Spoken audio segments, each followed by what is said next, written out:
Guys, we have a problem. We have a fucking problem! Why are you disturbing our game? I don't mind. Perfect timing. What's up?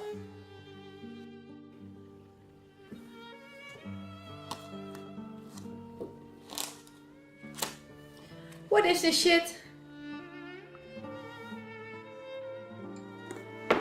This is our problem. So the legends are true.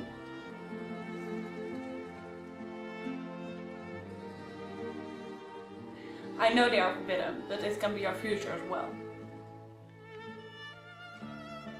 First you're interrupting our game, then you bring this thing here, and what's your problem? What's the big deal? Well, this has happened in Astrip 1 and can happen in all districts as well. 1984, in earlier stages named The Last Man in Europe, is a dystopian novel written by George Orwell. The author, too famous for his allegorical novella Animal Farm, has written a total of 6 novels and many other books, articles and poems. He is nowadays most famous as a novelist for his highly acclaimed work 1984. The novel was written shortly after war and published in 1949. The story is set in the province of Oceania, which was formerly known as Great Britain. In this world, Big Brother, leader of the party, exerts complete control. Every act is being watched, every mind is under control. Even thinking badly about the party can lead to certain death. Winston Smith is a civilian of Oceania and lives in a small apartment in London. He is discontent with the government, who always has a watchful eye to look over you with the use of telescreens placed in every building. These screens, together with hidden microphones and cameras, enable the Far Police to report anyone outing malcontent behavior. Winston works as an editor at the Ministry of Truth, rewriting history and editing photos to the party's pleasing. He is fascinated by the true past and starts writing about his hatred in a legally bought diary when he thinks he isn't being watched, which is a highly punishable crime. After being slipped a note by Julia, a woman working in the same building, with a confession of her love, he discovers that she, too, loves the party.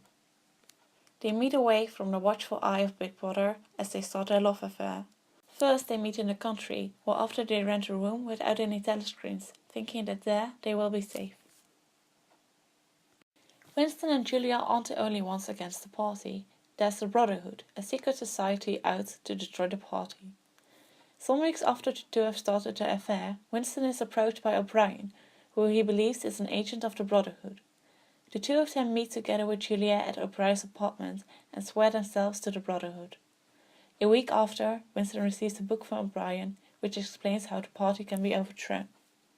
When Winston and Julia meet again in the room they often rent, the Far Police captures them and takes them away for interrogation. It appears the men who had rented them the room, as well as O'Brien, were part of the Far Police agents.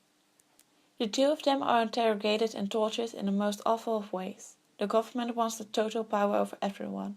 They want them to say 2 + 2 = 5, just because they tell them to. To totally break Winston, they confront him with his worst fear, rats.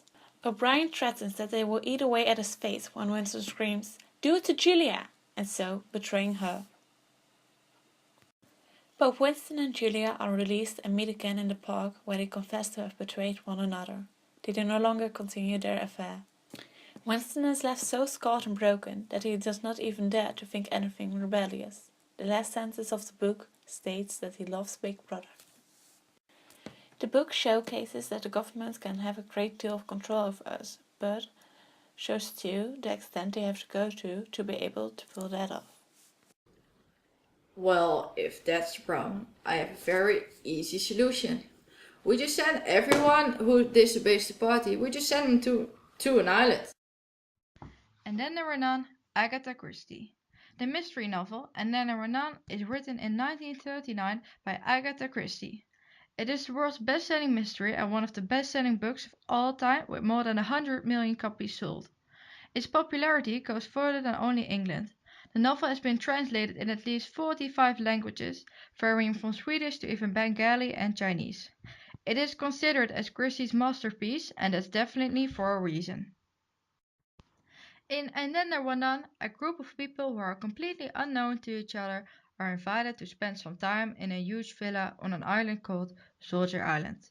They're all invited for a different reason. One is offered a job, one is told to have a short holiday, etc. Their hosts are also someone they never met, a couple named Mrs. and Mr. Owen.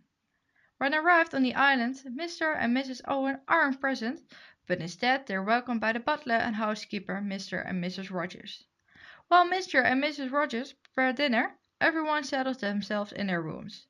In every room, a copy of her nursery rhyme called 10 Little Soldiers is attached to the wall. On the table in the dining room also stand 10 soldier figurines. Time to dine. After supper, a gramophone record is played, but instead of music, the voice of an unknown man is being heard. The voice mentions every person in the room, followed by an accusation of murder, and then asks if any of the accused wishes to offer a defense. Hell breaks loose among the visitors, all but two denying the charges. They discover that none of them actually knows the Owens, and conclude that the name UN Owen is shorthand for unknown. Not much later, one of the cats finishes his drink and immediately dies from cyanide poisoning. The remaining guests notice that one of the 10 figurines is broken and that the manner of death follows the nursery rhyme. 10 little soldier boys went out to dine. One choked his little self, and then there were 9. 9 little soldier boys sat up very late. One overslept himself, and then there were 8. 8 little soldier boys traveling in Devon. One said he would stay there, and then there were 7. 7 little soldier boys chopping up sticks. One chopped himself in halves, and then there were 6. 6 little soldier boys playing with a hive. A bumblebee stung one, and then there were 5. 5 little soldier boys going in for law. One got into chancery, and then there were 4. 4 little soldier boys going out to sea. A red herring swallowed one, and then there were 3. 3 little soldier boys walking in the zoo. A big bear hugged one, and then there were 2. 2 little soldier boys sitting in the sun. One got frizzled up, and then there was 1. 1 little soldier boy left all alone. He went out and hanged himself, and then there were none. From that moment, the visitors are being killed one by one, almost exactly following the rhyme. Who is the killer among them all, and will anyone survive? And then there were none isn't labeled as a dystopian novel, but it could have been labeled as one perfectly. Soldier Island can be seen as the dystopian world they're living in. Once they enter the island, there's no way of going back anymore. The visitors are on an island together with a murderer, not knowing who it is. Every one of them is living in fear. There's nobody they can trust, and knowing that at every moment they can be the next victim is driving them crazy. An inhuman environment like this can definitely be seen as a dystopia. So it may not be a classic example, like a dystopian book like 1984 is. Instead of the whole world or a whole country being a very bad place to be, it is limited to a single island. This novel shows that there is a lot of diversity within the genre. With movies being made, books being written, television shows being aired, and games being made based on this masterpiece from Christie, it can be considered as a very influential novel. The book was praised a lot when it was released and is still being praised nowadays. And murdered him. Well, isn't that a bit rash? Won't anyone notice that? Stacy, please. Stop calling me Stacy. How many times do I have to tell you that I want to be called bad bitch? Yeah, bitch!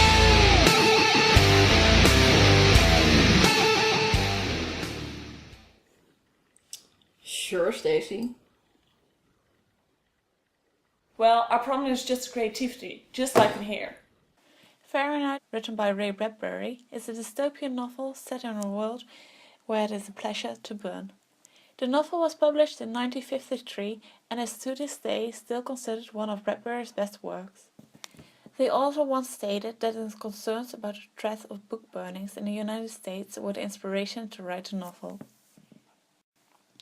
In a world not known to us somewhere after the year 1960, firemen were hired not to extinguish fires, but to set them.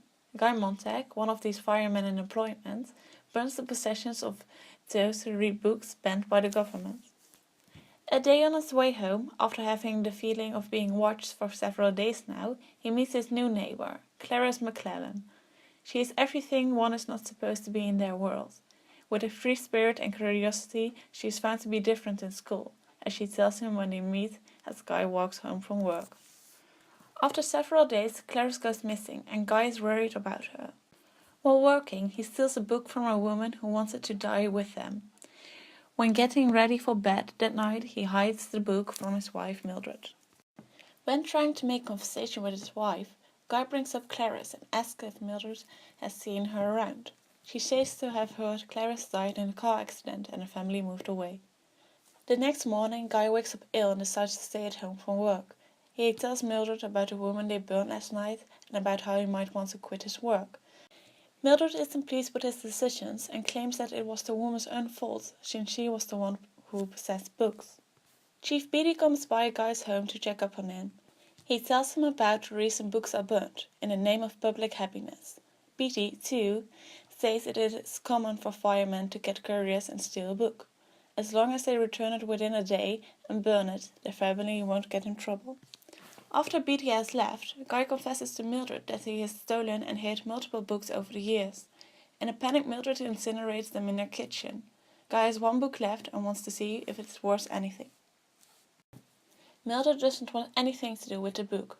Guy remembers he once met a retired English professor named Faber and goes to visit him.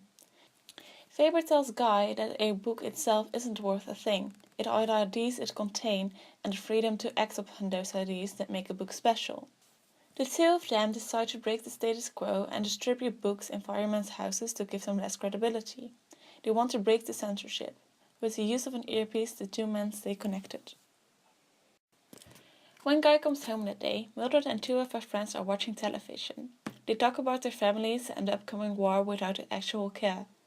Their shallowness angers Guy and he takes out his book and starts reading out loud. Faber tells him through the earpiece to shut up, while Mildred tries to make excuses for him. The women are not amused and leave to file a complaint. Guy returns to the fire station to return a book when an alarm goes off. It appears to be from Guy's house. Mildred has betrayed him. Beatty forces Guy to burn his own books and arrests him. As Beatty criticizes him for his behavior, Guy gets the flamethrower and burns Beatty to ashes. He knocks out his fellow fireman and runs. The Hound, a mechanical dog, chases after Guy and manages to bite him, which leave his legs numb. Guy destroys the Hound with a flamethrower. Fahrenheit depicts perfectly how our freedom and creativity can be easily undermined, yet we shouldn't let it be taken away easily. Do you have more books? What, you have a bad idea? Gold and dragons.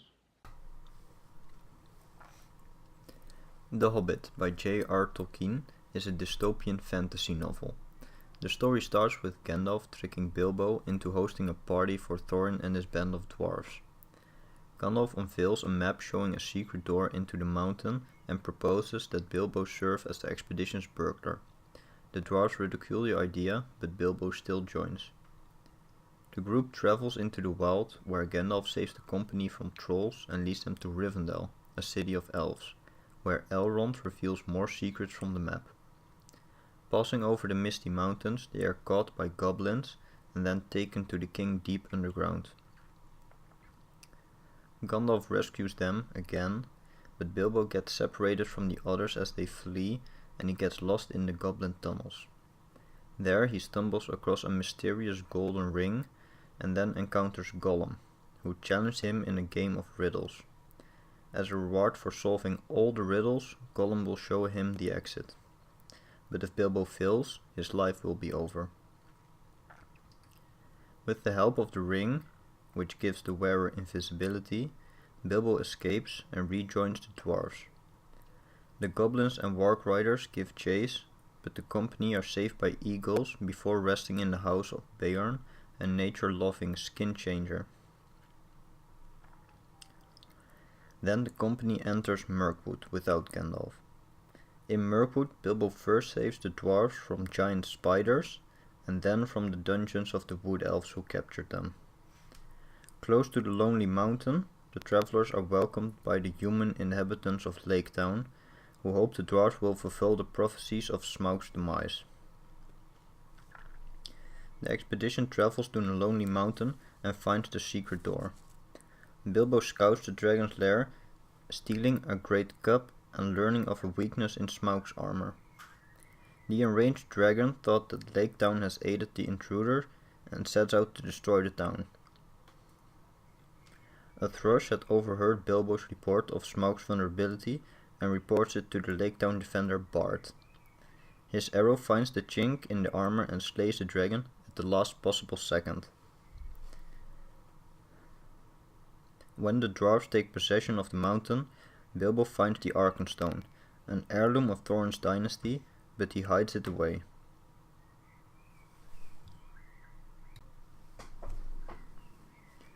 The Wood Elves and Lake Men besiege the mountain and request compensation for their aid, reparations for Lake Town's destruction, and settlement of old claims on the treasure.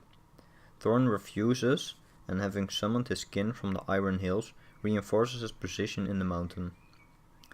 Bilbo tries to ransom the Arkenstone to head off a war, but Thorin is stubborn and he banishes Bilbo. The battle seems inevitable. Then Gandalf reappears to warn all of an approaching army of goblins and wargs. The dwarves, men and elves band together, but only with the arrival of the Eagles and Beorn do they win the Battle of Five Armies. Thorin is fatally wounded and reconciles with Bilbo before he dies. Bilbo accepts only a small portion of his share of the treasure, having no need for more, but still returns home a very wealthy hobbit. In this dystopian world, filled with goblins, orcs and wargs, this small party set invent the motion for the story Lord of the Rings. I like the story very much. It has some great actions and many exciting moments. Sure, let's make that plan B.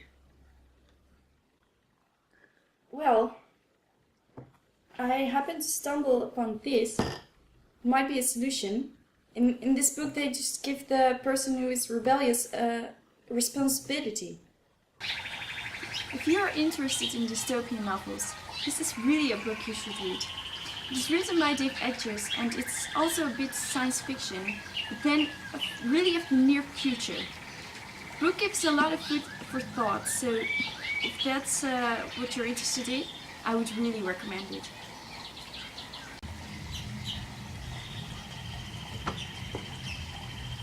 The company The Circle is at the center of the story.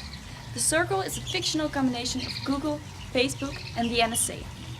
Dave Eggers uses this company to respond to the growing fear of people to lose their privacy and the fear of the growing power of internet companies. The Circle gathers all of the information available on the internet of an individual and combines it in the database, the TrueU.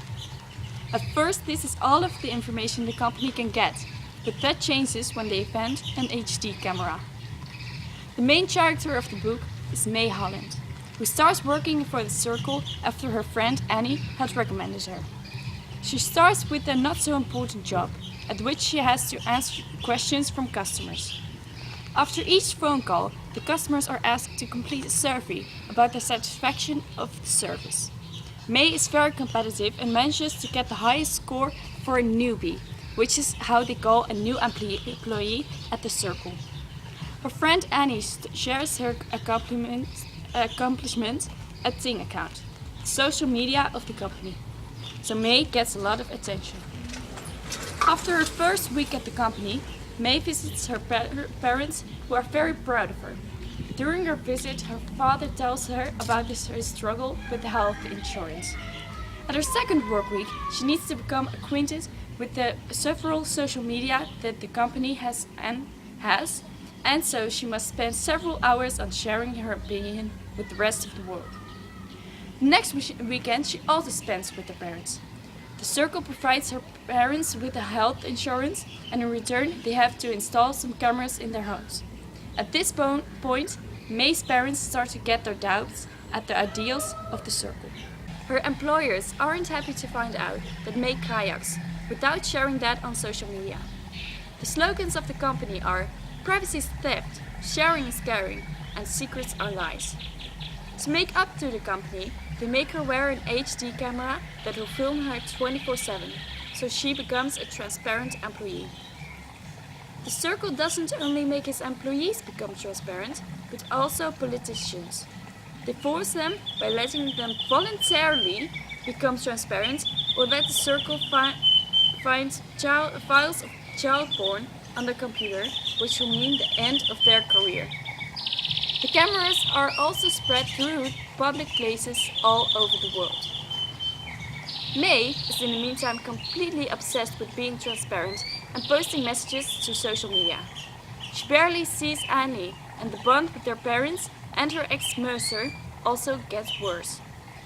One day Mercer announces in a letter to May that he went offline and fled to the north.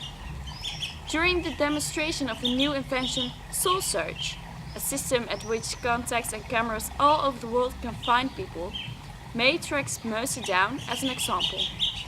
Panicked by all the flying drones around him, Mercer accidentally drives off a bridge and dies. Meanwhile, Annie lies in a coma because of all the stress she had due to the bad history of her family as slave traders. At the end of the book, May visits her in the hospital. Still enchanted by the power of the company, she looks to the hospital screen with the brain activity and wonders why there isn't a device yet that can read people's minds. She finds it selfish of Annie to keep her thoughts to herself. The world has the right to know. Can help. Satisfied? Sure.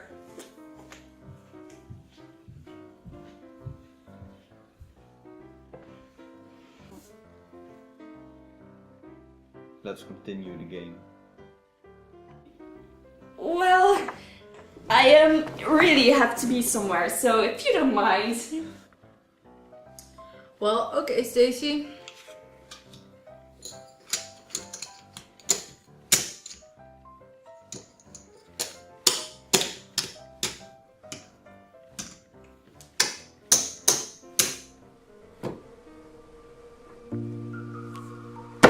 Bring it on. 4 of a kind. Beat that.